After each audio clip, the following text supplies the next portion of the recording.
আসসালামু আলাইকুম, সবাইকে রমদান মুবারক। আজকে রমদানের পঞ্চম দিনে স্যারিতে কী খেয়েছি তার একটি ছোট্ট ভিডিও তোমাদের সাথে শেয়ার করব। তো আজকে অনেক দিন যাবৎ ভর্তা খাই না, তো অনেক বেশি ইচ্ছে করছিল ভর্তা খেতে। তো আম্মুকে বললাম একটু বেগুন ভর্তা করে দিতে আমাকে।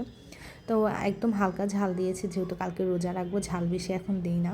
তো ভর্তাটা হালকা ঝাল দিয়েছি, কিন্তু অনেক বেশি মজা লেগেছে। বেশি করে লেবু চিপে তারপর খাচ্ছিলাম বেগুন দিয়ে, যেটা খুবই ভালো লেগেছে আমার কাছে। অনেক দিন ধরে খাই না, তো অনেক বেশি খেতেও ইচ্ছে করছিল। তারপর ছিল রুই মাছ ভুনা, যেটা একদম ভুনা ভুনা করা হয়েছে, শুকনা ভুনা যেটা। তো বেশি করে কাঁচামরিচ দিয়ে করা হয়েছিল।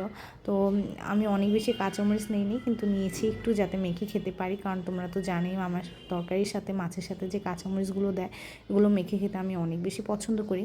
তো বেশি করে কাঁচামরিচ মেখে তারপর লেবু চিপিয়ে মাছ দিয়ে খাচ্ছিলাম। মাছটা এত বেশি মজা ছিল, মাছটা একদম তেলতেলে ছিল, আবার মশলাটা অনেক বেশি মজা হয়েছে। মাছের যে ভুনাটা, এটা ভীষণ ভালো লেগেছে আমার কাছে।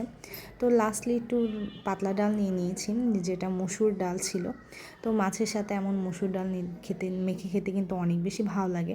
তো সাথে তো লেবুটা চিপিয়ে খেতে আরও বেশি মজা লাগছিল। বেশি করে লেবু চিপিয়ে তারপর ডাল দিয়ে মেখে মেখে খাচ্ছিলাম। আজকের খাবারটা অনেক বেশি ভালো ছিল, অনেক বেশি মজা করে খেয়েছিলাম। অনেক কিছু ছিল না খাবারে, কিন্তু যা দিয়ে খেয়েছি খুবই তৃপ্তি করে খেয়েছি। আর বিশেষ করে মাছটা অনেক বেশি মজা হওয়াতে না, অনেক বেশি ভালো লেগেছে আমার কাছে। সবচেয়ে বড় কথা, ভর্তা হওয়াতে অনেক বেশি তৃপ্তি করে খেয়েছি। আলহামদুলিল্লাহ, এটাই ছিল আমার আজকের সেহরির খাবার।